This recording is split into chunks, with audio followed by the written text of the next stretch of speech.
Welcome back to English with Tom and Julia. I'm Tom. And I'm Julia. Today, we want to talk about something very human, something most of us live with but rarely talk about out loud. It's about the two worlds that exist inside one mind, the bright days and the dark nights. Have you ever noticed how some days feel bright and other days feel unbearably heavy, even though nothing changed? One moment you feel hopeful, connected, alive, and then suddenly you're alone with your thoughts in the dark. What if both of those worlds live inside the same mind? And what if neither one means you're broken? There are days when life feels open, not perfect, just open. You wake up and your chest feels lighter. Your thoughts don't attack you right away. Even silence feels comfortable. On those days, you don't need to convince yourself that things will be okay. You just feel it. Yeah, it's like the mind finally stops arguing with itself. You look at your life and think, maybe I'm not as far behind as I thought. Maybe I'm allowed to take my time. Small things feel meaningful again. A message from a friend, sunlight on the wall, a song you forgot you loved. And in that sunny world, you remember who you are beneath the noise. You feel more patient with yourself. You forgive old mistakes more easily. You speak to yourself with kindness instead of pressure. You think, this is how I'm supposed to feel. But there's something fragile about that world, because when you're in it, you forget how quickly it can fade. You assume this clarity will last, that this confidence is permanent. And you make promises to yourself there. I'll never be that hard on myself again. I'll never let my thoughts get that dark again. But those promises aren't broken because you're weak. They're broken because moods move. And you make promises to yourself there. I'll never be that hard on myself again. I'll never let my thoughts get that dark again. But those promises aren't broken because you're weak. They're broken because moods move. Then, sometimes without warning, you cross into the other world, the dark one. It usually doesn't arrive loudly. It slips in quietly, late at night, or in moments when you finally stop distracting yourself. Nothing objectively changed. Your responsibilities are the same. Your relationships are the same. But you feel different. And that difference feels frightening because you don't know how long it will last. This is the world we don't post online. We don't share the nights where confidence disappears, where you reread old messages, where you question your worth, where you wonder if everyone else has figured life out and you're the only one pretending. And in that darkness, the mind lies in a very specific way. It tells you this version of you is the real one, that the sunny days were fake, temporary, an illusion. That's what hurts the most. Not the sadness itself, but the fear that this is who you truly are, that you'll never fully escape this side of yourself. That's what hurts the most. Not the sadness itself, but the fear that this is who you truly are, that you'll never fully escape this side of yourself. Why both worlds feel like the truth, Tom? One of the most confusing things about the human mind is how convincing it can be. When you're in a good place, hope feels obvious. You wonder how you ever doubted yourself. And when you're in a dark place, that same hope feels impossible, almost embarrassing to believe in. That's because the mind doesn't remember emotions objectively. It remembers them through feeling. So when you're sad, your brain searches for evidence that sadness makes sense. It brings up memories that support it. It highlights your failures. It blurs your strengths. And when you're calm or joyful, the opposite happens. Your mind suddenly remembers progress, moments of connection, times you were strong. It's the same life, just filtered through a different emotional lens. And when you're calm or joyful, the opposite happens. Your mind suddenly remembers progress, moments of connection, times you were strong. It's the same life, just filtered through a different emotional lens. But we treat feelings like facts. We say, I feel behind, so I must be. I feel hopeless, so things must be hopeless. And in doing that, we let a temporary state rewrite our entire story. What is the mistake we make in dark moments, Julia? Here's the mistake most of us make in the dark world. We turn against ourselves. We criticize our sensitivity. We shame ourselves for not being stronger. We compare our worst moments to other people's best days. Instead of asking, "What is this feeling trying to tell me?" we ask, "What is wrong with me?" And that question alone deepens the darkness. We assume pain means regression, that if we feel lost again, we must have undone all our growth. But healing isn't a straight line. It's a rhythm. And dark moments don't erase progress. They reveal where care is needed. Another mistake is urgency. We try to escape the darkness as fast as possible. We distract, we numb, we rush ourselves back to normal. But emotions that are ignored don't disappear. They wait. The dark world becomes dangerous only when we believe it defines us, only when we stop listening and start fighting ourselves. The moment you stop judging the darkness, it begins to lose its power.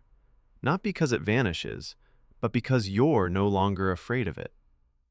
Our weather, not identity. Most of us were never taught how to relate to our emotions. We were taught to control them, to hide them, to fix them quickly. So when a heavy feeling arrives, we assume it's a problem. But emotions aren't instructions, they're conditions, like weather. And just like weather, they don't ask for permission.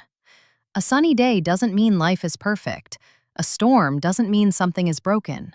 They're temporary states passing through a much larger sky. The problem begins when we confuse weather with identity.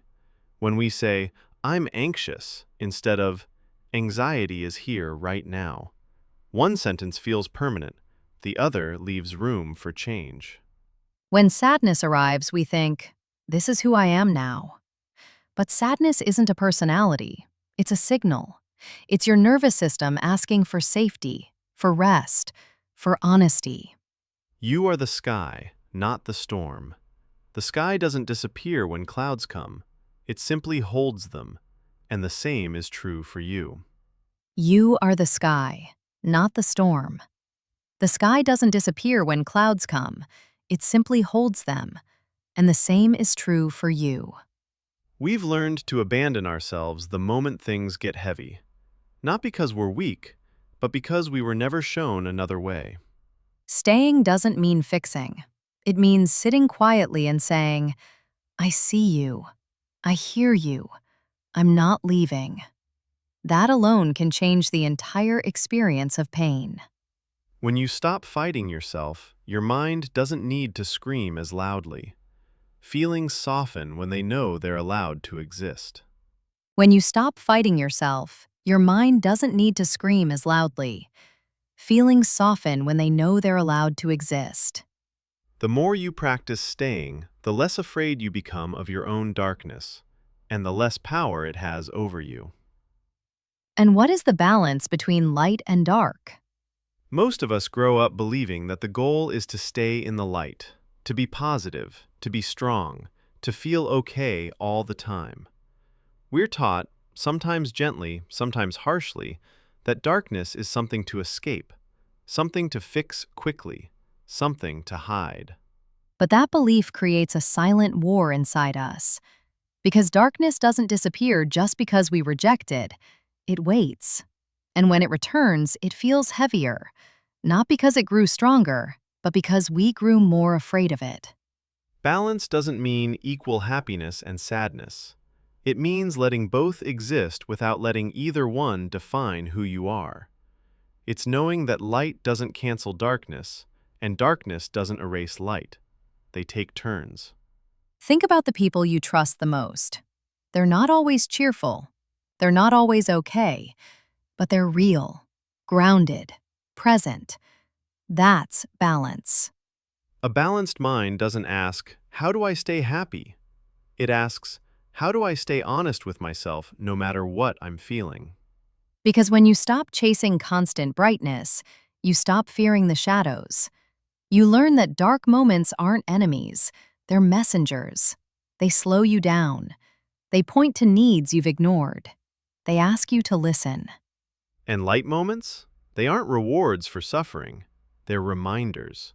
Reminders that joy still lives in you, that laughter still fits, that hope hasn't left.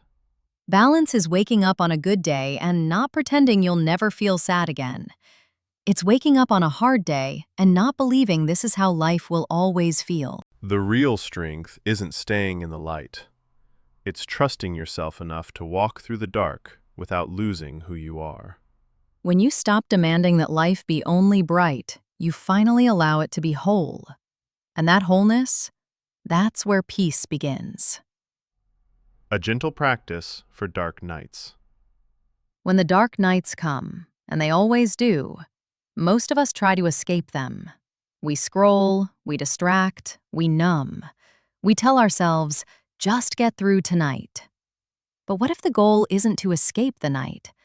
What if it's simply to stay with yourself inside it? Here's a gentle practice, not a solution, not a fix, just a way to survive the night without turning against yourself. First, don't ask, "What's wrong with me?" Ask instead, "What am I feeling right now?" without judging it. Lonely, heavy, empty, restless, numb. Whatever the word is, let it exist. You don't have to explain it. You don't have to solve it. Just name it. Then, place one hand somewhere on your body, your chest, your stomach, your arm, somewhere real, and remind yourself, out loud if you can, "I am here. I'm not disappearing." Darkness often feels like abandonment, like you've been left behind, by others, by life, even by yourself. This small act says, I'm staying. Next, lower the standard for the night. This is important. Tonight is not for productivity, not for clarity, not for growth. Tonight is for being human. If all you do is breathe, drink some water, and let the night pass, that is enough. And before sleep or rest or stillness, ask one final question. What would feel slightly kinder right now? Not perfect, not healing, just kinder. A blanket, a song, turning off the light, letting yourself cry. Dark nights don't need heroics. They need presence. And every time you stay, even quietly, you teach your mind something powerful. I can survive myself. And we have some closing message for you. If you're listening to this right now, there's a good chance you've lived in both worlds, the bright days you can talk about and the dark nights you keep to yourself. Both are real. Both belong to you. And neither one defines your worth.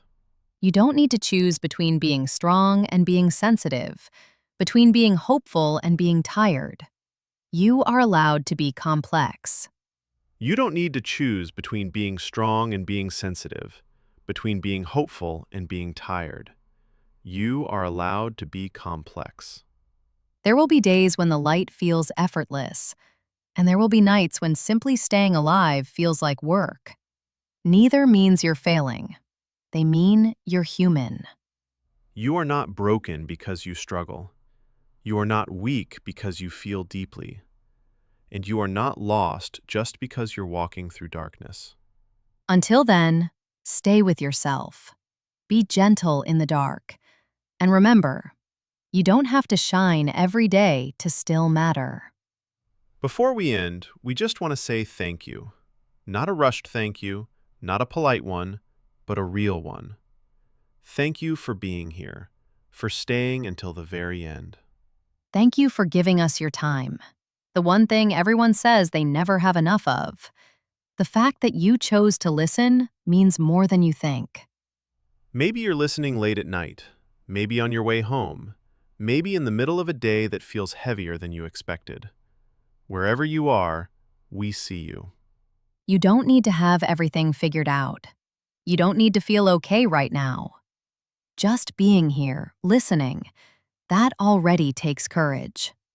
If this episode resonated with you, if any part of it felt like it put words to something you couldn't explain, please feel free to share it with a friend who might need it too.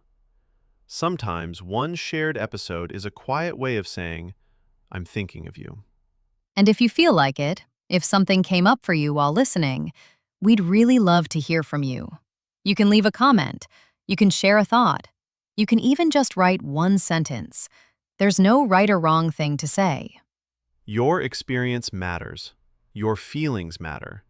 And someone else reading your comment might feel a little less alone because of it. This space isn't about being perfect. It's about being honest, about showing up as you are. This space isn't about being perfect. It's about being honest, about showing up as you are. Take care of yourself. Be gentle with where you are. And we'll see you again in the next conversation.